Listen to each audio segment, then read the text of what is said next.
શું નામ તમારું? અજીઝભાઈ.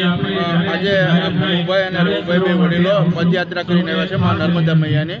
શું કહેશો કે સન્માન કરવામાં આવ્યું છે, તમે અત્યારે પધાર્યા છો, શું કહેશો, કેવી યાત્રા? હા, હવે એ જે મનુભાઈ અને ભાઈ રઘુભાઈ જે બે જે યાત્રા કરી છે નર્મદાની, બહુ કઠિન અને બહુ જ એટલે આમ કોઈ અશક્ય વસ્તુ છે એ કરીને આવ્યા છે. બહુ મોટી મહાનતા છે અને એનું સન્માન માટે અમે બોટાદથી આવ્યા છીએ. એમના ખાસ અમે અમારો એક પરિવાર છે અમારો, એમની સાથે અમારા હરેક મામલામાં અમે સાથે જ હોય કાયમ એમ.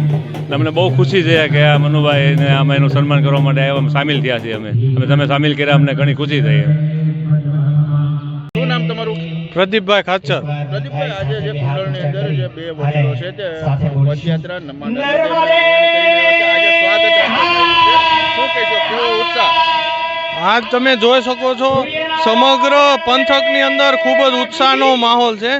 રઘુભાઈ ખાચર તથા મનુભાઈ ધાદર જે આ નર્મદા મૈયાની ખૂબ જ કઠિન યાત્રા 3800 કિલોમીટર જેવી યાત્રા પદયાત્રા કરીને આવ્યા છે, ત્યારે અમારા ઈષ્ટદેવ સૂર્યનારાયણ ભગવાનને ત્યાં પહેલાં એમના દર્શન કર્યા, પ્રયાગરાજ ગયા, કુંભમાં સ્નાન કર્યું અને આજે જ્યારે કુંડળની અંદર એમની આવ્યા છે ત્યારે દરેક સમાજની અંદર એક ઉત્સાહનું વાતાવરણ કે આ કળિયુગની અંદર પણ આવા સંત કક્ષાને વિભૂતિ જે આવી કઠિન પદયાત્રા અને ખાસ કરીને આવડી 65-70 વર્ષની ઉંમરે આવ્યા છે, એનું બધાયમાં એક ખૂબ જ ભક્તિમય માહોલ વાતાવરણ આજે આપ જોઈ શકો છો.